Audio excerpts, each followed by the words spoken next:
We're back with Get Down to Business with Shalom Klein. Get Down to Business is powered by Tandem HR, your solution center. You can find out more about Tandem HR at tandemhr.com or call 630-928-0510. You can also email them simplify@tandemhr.com.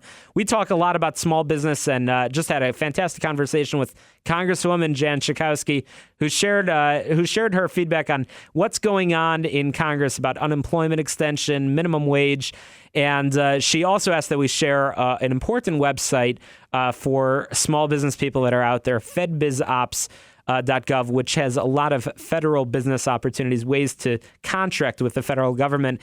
And Jan is so involved in community, but there's somebody else that's really involved in community and making a difference in communities in the Chicagoland area. And I'm thrilled to have Gail Schechter of Open Communities on the show. Open Communities is something that many of our listeners are familiar with, but there are many more people that really need to get to know about the work that you're doing, Gail, in the community. So thanks for joining us on Get Down to Business.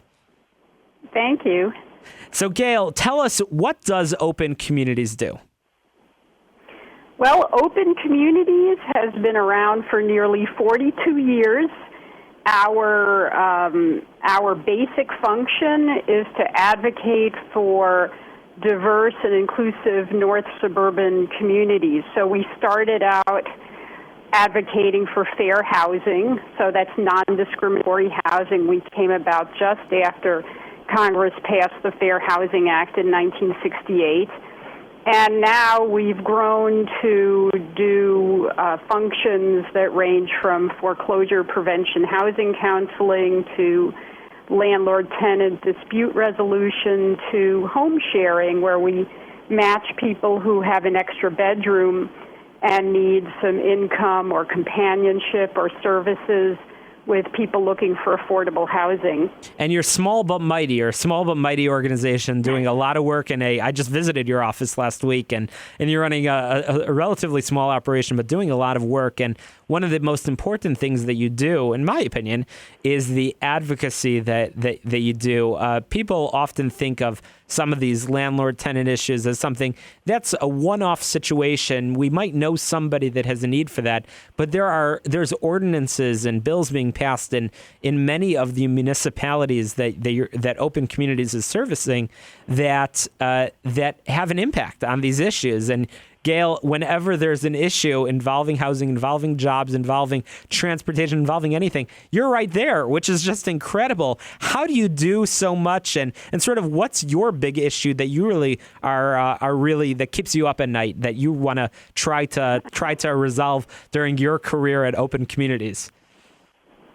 Well, first of all, thanks for your good words. Yes, we had, there was someone I knew once who said that we're a lot like the little engine that could, with I think I can. And that's a lot of what we do. And I should mention to your listeners, we operate essentially from Howard Street, from the Evanston border, all the way up to Highland Park, Highwood, and the lake to the tollway, so encompassing Skokie, Northbrook, Park Ridge, Winnetka, and Wilmette, Glenview.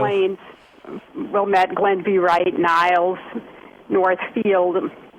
So I would say there's one issue that keeps me up at night in all 16. We cover 16 suburbs. It's the lack of affordable housing. And in many of our communities, especially those farther north from Chicago, very little willingness to do much about it.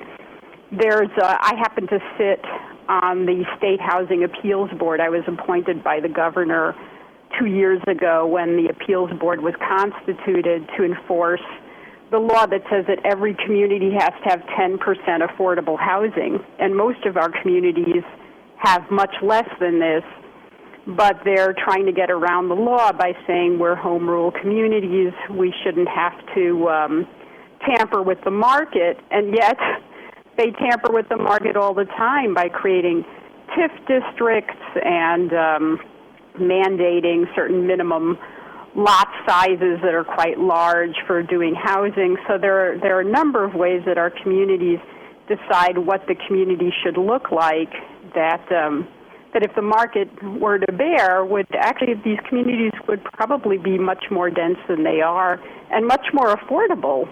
in fact. So, Gail, as you said, Open Communities is like the little engine that could, always trying to do more, always trying to be more of an advocate and a spokesperson.